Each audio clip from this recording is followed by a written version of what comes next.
کلاسیکۆی نێوان چین و ئەمریکا کامیان براوە دەبن.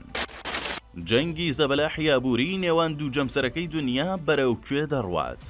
چین تەنها بە ئاسن و تیکتۆک فەتحی ئەمریکای کردووە. چاو بچووکەکان چۆن ئیمپراتۆریەتی هێندیە سوورەکان دەگرن.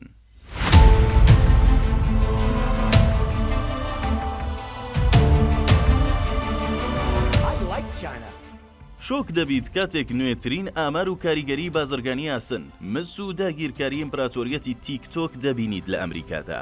باوەڕ دەکەیت ئەگەر پێت بڵێم 72% ئاسن لە ئەمریکادا خاوەنداریەکەی دەگەڕێتەوە بۆ چینیەکان؟ واتە ئەگەر ئەمریکا هەر کارێک بە ئاسن و مس بکات 70% دەبێت پشت بە چین و بەرهەمی چینی ببەستێت. دروستکردنی مارکەی ئۆتۆمبیل ئەمریکیەکان جێب، فۆرد و تێسلا و شۆڤرلێت، GMC، کادیلاک، مارکەکانی مۆبایل وەک ئایفۆن، گۆگڵ، کۆمپیوتەر، مارکەی مایکرۆسۆفت و کۆمپانیا زەبەلاحەکانی فڕۆکەی وەک بۆینگ و سەرجەم پیشەسازی سەربازی ئەمریکی لە دەبا بە فڕۆکە و دژە موشک و بازرگانی خان و بەرە و کەلوپەلی پزیشکی سەرجەمیان بە ڕێژەی سێ لەسەر چواری دەبێت لە کاتی دروستکردن و بەرهەمهێناندا پشت بە چینیەکان ببەستن.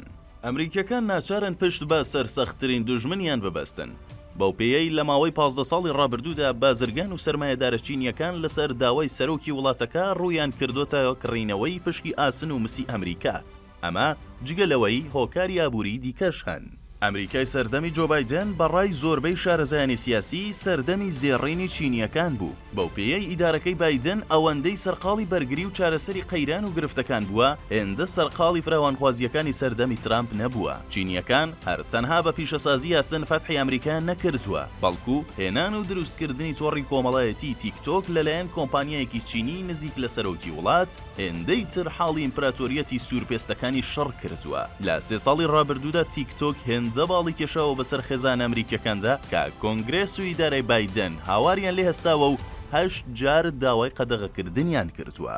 زیاتر لەوەش باوەڕەکەیت کە لەبەرەوەی چینیەکان زیرەکانە و بە پلانێکی ئابووری ورد بەهای دراوی خۆیان بەرامبەر دۆلار دابەزاندووە، ئەوەش وای کردووە کۆمپانیایەکی وەک هواوی و سەرجەم پیشەسازی ئەلکترۆنیاتی تر بە ناچاری دروستکردن و بەرهەمهێنانی مۆبایل و کۆمپیوتەرەکانیان ببەنە چین و بنکەی دروستکردنیان ڕادستی چاو بچووکەکان کردووە. هەرچەندە لە سەردەمی ترامپدا زیاتر هەست بەم مەترسی داگیرکاری ئابووریە چینیە دەکرا و هەرەوەش بوو کە ترامپی دەفع کرد کە بڕیاری قەدەغەی مۆبایلی هواوی بدات و ماوەیەک نەهێڵێت سیستەمی ئەندرۆید بفرۆشرێت بە کۆمپانیا چینیەکە.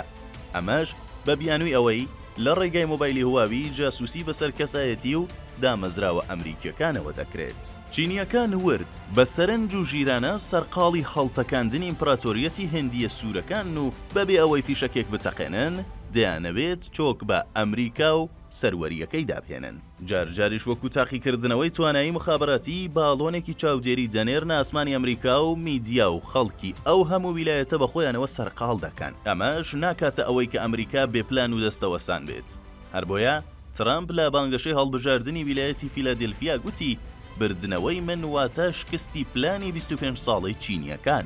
کەواتە ئەمریکا لە بەردەم چەندین تەحەدیەکی سەخت و قورس و خەیاڵیدایە. لە یەک کاتدا ڕوبەڕووبوونەوەی پلانی ئابووری چین و کۆنتڕۆڵی پلانی هەواڵگری ڕووسیا و هەوڵی کۆنتڕۆڵی سەربازی ئەوروپا، لەلایەکی دیکەوە جەنگی ڕووسیا و ئیسرائیل و ڕۆژهەڵاتی ناوەڕاست و گروپە میلیشیاکانی سەر بە ئێران لە ناوچەکەدا. ئەمانە هەموویان ئالنگاری بەردەم ئەمریکا و سەرۆکی داهاتووی ئەو وڵاتەن.